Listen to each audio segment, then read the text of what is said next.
你娘的！不打了！你不要前摆后直，龙退了，顶膝倒了，给我瞄准了打！是哪个对方？击倒了。他是世界拳坛最恐怖的中国杀手，面对来华挑战的外国世界冠军，不是被他那杀人如麻的重拳打碎有骨，就是被他那要人命的跳膝顶碎下巴，还有他那毫不讲理的腿法，踢得一位又一位世界冠军躺进了医院静养。此人就是被中国观众称为李小龙转世的霍小龙。不仅如此，霍小龙还是霍家第8代传人，血液中流淌着霍元甲的血液，打起架来异常凶猛，并且还是出了名的打架不要命，以犀利的拳脚膝闻名于拳坛。在国际拳坛斩获8连胜之后，则是选择闭关3个月，提升拳脚膝的精准度，以此突破当下所遇到的瓶颈。就在霍小龙刚出关准备打比赛之际，突然杀出来了2位泰国冠军和1位新西兰世界冠军。看来这些家伙都是有备而来。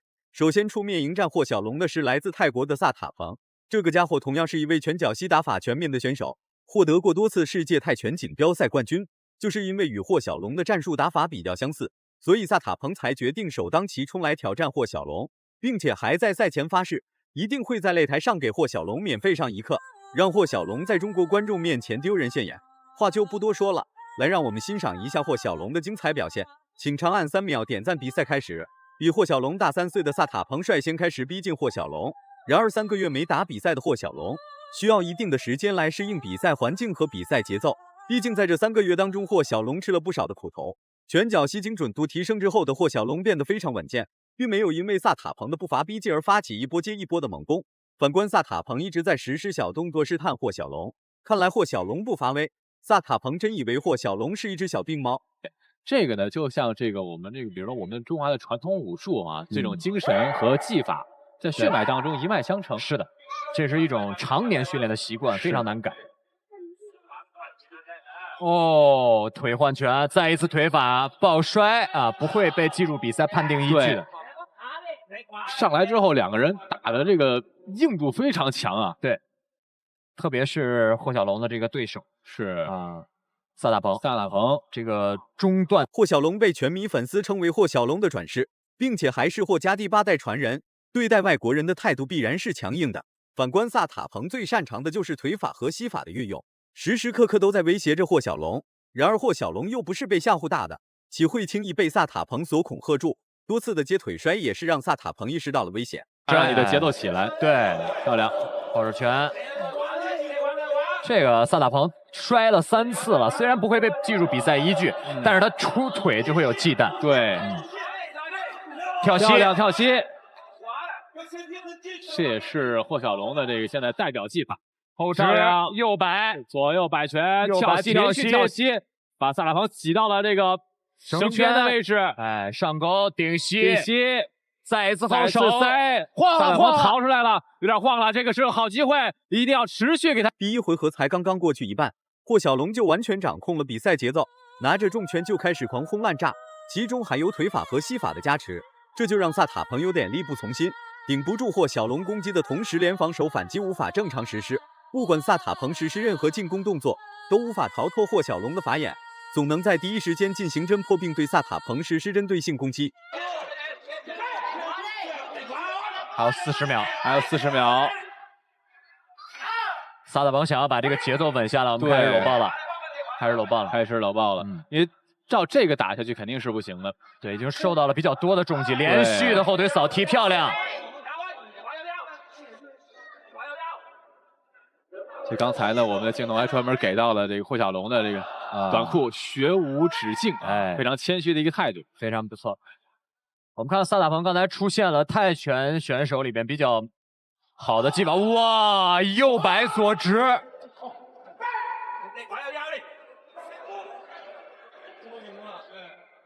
扫中段。霍小龙到了第2回合的霍小龙继续给萨塔彭施加压力，连续的腿法衔接腿法打得萨塔彭难以抵抗。别看此时的霍小龙是在擂台上晃来晃去，其实是在寻找合适的进攻机会。反观萨塔彭对此一点办法都没有，只能拿出最后的杀手锏来与霍小龙展开对抗。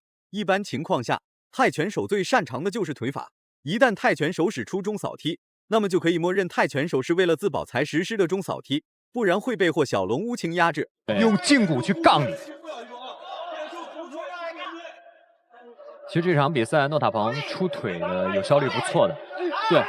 但是霍小龙应该说是很有效的针对萨塔鹏做了这个战术对遏制了，对，并且执行的非常好。漂亮！哦，前摆后直，往后退了，顶膝倒了，5秒了，1次了，是同回合3次，累回合4次，继续，好机会。霍小龙的拳法精准度极高，连续的重拳打得萨塔鹏有点站不稳。面对萨塔鹏所实施的扫踢腿，霍小龙根本就没放在心上，进入到内围就是顶膝奉上。闭关3个月可不是在白白浪费时间，而是研究到了拳脚膝的精髓。倒下去的萨塔鹏明显是顶不住了，好像受到了伤，受伤了。对，这个对要不要打？我们看没举手，没举手，继续坚持，还要继续坚持。但是现在他右眼的视线上肯定是有影响，对霍小龙来说，他的右路应该是一个好机会，继续顶膝。连续顶膝漂亮，这一下也有中断退后推出去，这个是撞倒的，所以不能算是重击。是，对霍小龙要注意自己的准确率。再一次左右摆拳，对，不要着急，哎，对，有点慌啊，别着急。对，混乱的拳法进攻已经干扰到了萨塔鹏，根本无法与霍小龙展开正常对抗。这一次击倒已经奠定了萨塔鹏被 KO 的基础。距离比赛还剩下几秒钟，不知道萨塔鹏能不能撑过去，最终还是倒了下去。霍小龙成功获得比赛胜利，2回合6分钟的时间成功粉碎萨塔鹏。小龙实现了自己的诺言，哎，祝贺状态正劲的霍小龙。正好相反，他的第一腿是重腿，是第二腿是轻腿，这也是泰拳手比较少用的技术。对，但是这一回合呢，应该说霍小龙整个打的从技术上到气势上都非常的好。这个把硬度压住别以为与霍小龙战术打法相似就可以与霍小龙一决高下，在霍小龙面前，这些外国选手全部都是不堪一击。毕竟是霍家第8代传人，血脉中流淌的血液就可以吓退众多来华挑战的老外。不过总有一些不怕死的外国人来华挑战。好，比赛结果红方胜，霍小龙 TKO 对手获胜。下一位同样是来自泰国的泰拳王，他叫柴亚拉特，是泰国最具有泰拳天赋的选手之一。年仅22岁的他已经在泰国斩获了恐怖的12连胜，在同级别选手当中算是数一数二的顶尖高手。这一次来到中国打比赛，也是奔着 KO 霍小龙、终结霍小龙连胜来的。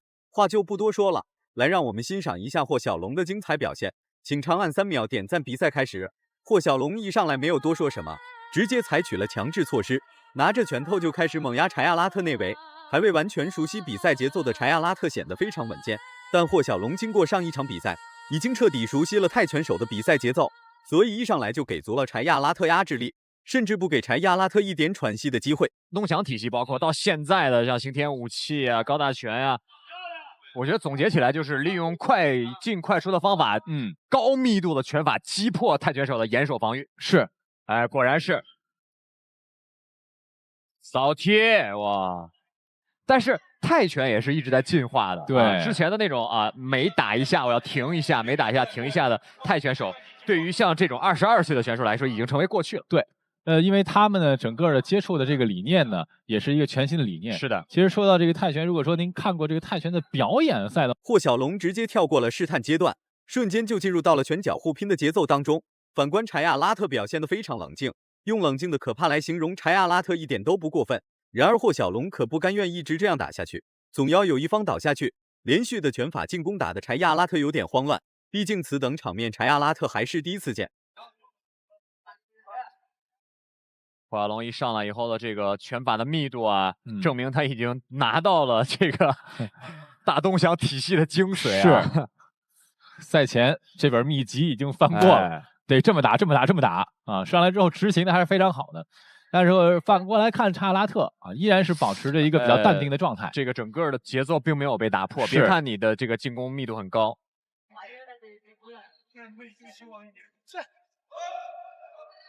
而且呢，还有这个加上很多柴亚拉特不愧是来自泰国的选手，打起架来就是硬，根本不在怕的。面对霍小龙所实施的所有进攻招式与动作，柴亚拉特都能在第一时间进行防守。殊不知，这才只是霍小龙的开胃小菜。好戏还在后头呢，表演给观众看的嘛，对，他有这方面的属性。是。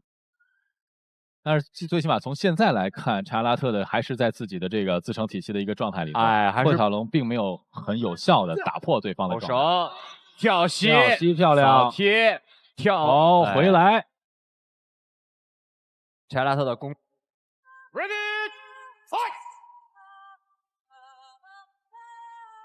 现在呢，第2回合上来之后呢，我们看霍小龙有没有更多的新的变化。说实话，霍小龙虽然的密度比较高，但并第2回合开始了，霍小龙果断增强了进攻攻势，在连续的拳法压制下，腿法和膝法都在静静等候一个机会。反观柴亚拉特继续控制着距离，根本不给霍小龙实施拳法进攻的机会。然而霍小龙本来就没打算一直用拳法来攻击柴亚拉特，然后利用规则要求我可以接腿以后进行一次进攻。是。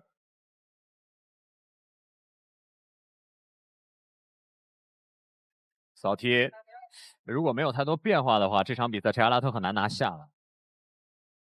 因为现在我们看霍小龙的这种常规的进攻手段呢，并对查亚拉特的防守我们起不到太大的这种打击的效果。对，只能说占一个点数。对，没有太多的有效的重击。而现在的查亚拉特也是一直在等待着霍小龙在输出的时候呢，有这样的空当，自己可以来进行自己。霍小龙的跳膝在拳法的掩护下成功实施，这才只不过是一次试探跳膝。面对霍小龙所实施的任何进攻，柴亚拉特都能精准无误的防守住，这就让霍小龙有点略微头疼。动作起势一起来之后，查亚拉特其实一个很微小的动作就抑制住了霍小龙他的进攻。但是啊，这个平心而论，霍小龙打3、4波进攻，柴亚拉特才有1腿。对，那这样的话，完全靠防守，你是赢不了比赛。对。其实目前看呢，2个人并没有谁有明显的优势，只不过是在风格和这个打法上呢相互有克制。我倒是觉得眼疾手快的霍小龙一记预判跳膝精准命中柴亚拉特脑袋，连带下巴都受到了不可逆转的损伤。这一次柴亚拉特不可能再重新站起来，顶膝的威慑力非常大，严重的可能直接会被救护车拉走。所以就说啊，在这个最好的进攻就是不停的进攻。对，二爷说在点数上会有优势，其实就是在于他的整个这个进攻的积极性上。我们来看这一下，先踢倒了支撑脚，对手提腿，想要控制距离，就这一个跳膝啊，就是刚才就是严武老师说到这个太阳神经丛。如果说我们通俗一点呢，就是软肋这个位置，软肋啊，其实应该是打到这个软肋和肝脏之间的这个位置。连战连胜的霍小龙很快就遇到了大麻烦，眼看2位泰国选手都被霍小龙斩于马下，于是泰国方面派出了一位新西兰世界冠军，这家伙可不是什么简单的角色。仅仅一个身高就比霍小龙高了10公分，对于霍小龙来说，这是一个不小的挑战。话就不多说了，来让我们欣赏一下霍小龙的精彩表现。请长按3秒点赞。比赛开始，霍家人历经这么多代，从来就没有怂过任何人，更别说是一个来华挑战的外国人。就算是比霍小龙高了20公分，霍小龙也是照打不误。此战关乎到霍小龙能否成为自主量级排名第一。25，而且在上一场比赛是负给了王俊光啊。那么在这场比赛里，多米尼克说，这个霍小龙是来自于王俊光家乡的这个选手，我一定会用自己的表现来证明。这是推挡。而且其实刚才我们在说，霍小龙在这场比赛之前呢，这个对自己呢是充满了信心和期待。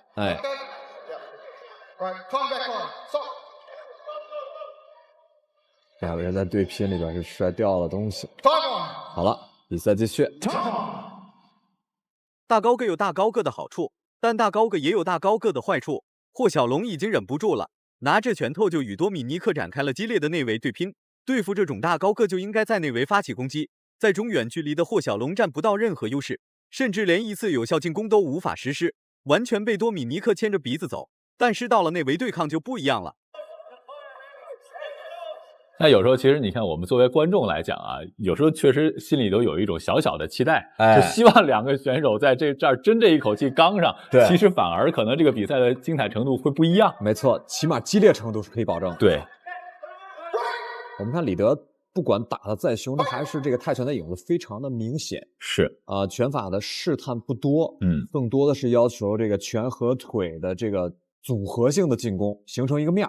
而且重击会多，扫踢迎击的非常好。再一个，霍小龙的拳法还在继续实施，一晚打3场比赛也是比较为难霍小龙，但霍小龙毅然而然坚持到了最后，并且还取得了2战2胜的豪华战绩。这一次霍小龙坚决不会心慈手软，毕竟此战关乎到的东西太多，不仅可以登顶排名第1，更多的是让众多老外见识一下中国勇士的威猛。在技术上也不吃亏啊。刚才呢，这个袁博老师说他非常擅长拳击组合，而且其实从前面这1回合半我们来看来，他在力量和这个敏捷度上也非常的好，而且我觉得硬度也很好。对。而且呢，他在身高、臂展上都比霍小龙有优势。所以这场比赛，其实我觉得霍小龙还真是面临一个小难题呢。我觉得霍小龙这场比赛打的有点像刚刚出道的运奇，用很多移动中的刺拳和重击辅以自己下盘位的这个跳膝。对，但其实如果说有一个身高臂展占优势的多米尼克，时时刻刻都在猛压霍小龙内围做动作，看来是没想把比赛结果交给裁判。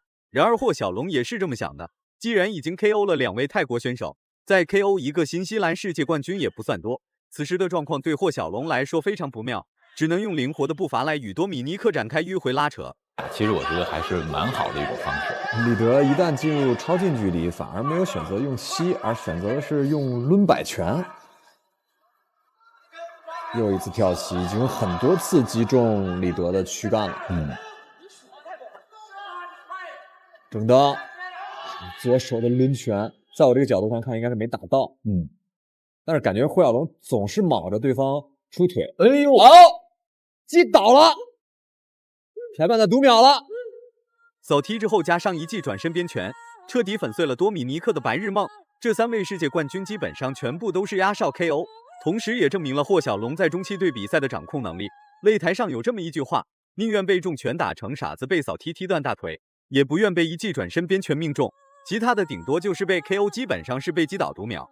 真要是挨上了一记转身边拳，90%会被打昏，或者是直接被抬走。打得非常的漂亮，这一下多米尼克李德可能对于勇士的荣耀的这个擂台有一点点小阴影，在激烈，对，没错。